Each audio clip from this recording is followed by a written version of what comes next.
बांग्लादेश के अंतरिम निजाम से दुनिया को बदलाव की उम्मीद थी, लेकिन यूनुस की लीडरशिप में ढाका रोज बेधड़क होकर कट्टरता की इबारतें लिख रहा है। आज यूनुस निजाम ने एक नया बखेड़ा खड़ा कर दिया।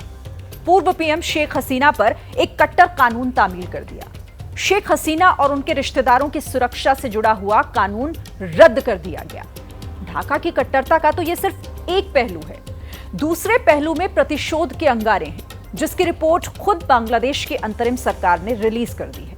इस रिपोर्ट के पन्ने खंगालने पर एक डरा देने वाला सच सामने आया। दंगों के दौरान बांग्लादेश में 1000 से ज्यादा लाशें बिछी, 400 लोगों से उनकी आंखों की रोशनी छीन ली गई। आज मैं आपको फिर ढाका लेकर चलूंगी, जहां जर्रे जर्रे में घुला कट्टरता का जहर अमन परस्तों के हौसलों को पस्त कर रहा है।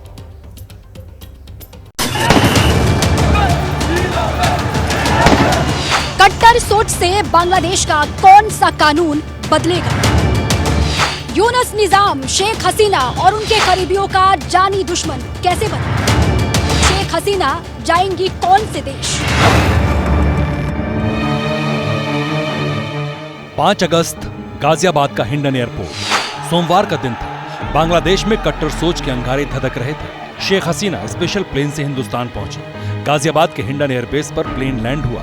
25 दिन से शेख हसीना भारत में है। इस बीच ढाका में यूनुस निजाम ने नया ऑर्डर पास किया, जिसने शेख हसीना और उनके करीबियों के दिलों की धड़कनें बढ़ा दी। बांग्लादेश की अंतरिम सरकार ने शेख हसीना और उनके रिश्तेदारों को दी जाने वाली स्पेशल सिक्योरिटी वापस ले ली। 2015 के स्पेशल एक्ट तक को बदलने की तैयारी है।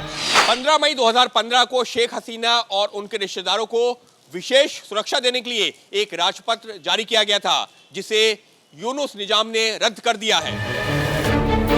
बांग्लादेश की अंतरिम कमान जैसे ही मोहम्मद यूनुस के हाथों में आई, सबसे पहले शेख हसीना का पासपोर्ट रद्द किया गया।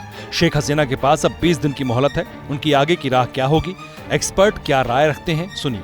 शेख हसीना और उनके परिवार के सामने ऑप्शंस कम हैं। अमेरिकन और पश्चिमी देश उनसे नाराज थे, क्योंकि उन्हीं ने पश्चिमी देशों की बात नहीं सुनी, उनके एजेंडे को आगे नहीं बढ़ाया। इस कारणवश उनसे नाराज। उनके पास ऑप्शंस कम हैं।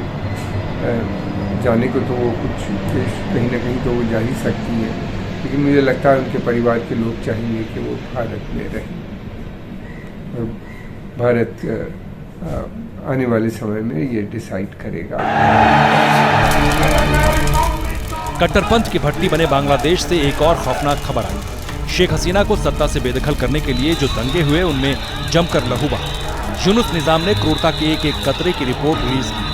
ढाका का दावा है कि तख्ता पलट के लिए भड़की हिंसा में 1000 से ज्यादा लोग मारे गए, 400 से ज्यादा लोगों ने अपनी आंखें गंवाई।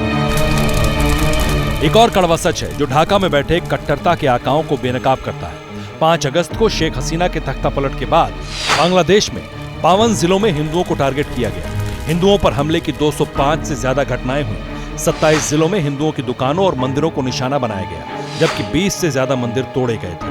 हिंदुओं पर अत्याचारों का गुनाह जमाते इस्लामी कबूल कर चुकी है।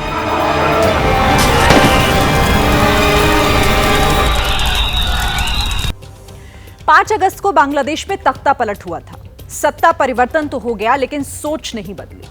हिंदू निशाना बने। शेख हसीना से जुड़े लोगों को जेलों में ठूस दिया गया। जमहूरियत का जनाजा निकल रहा है और यूनुस सिर्फ तमाशा देख रहे हैं।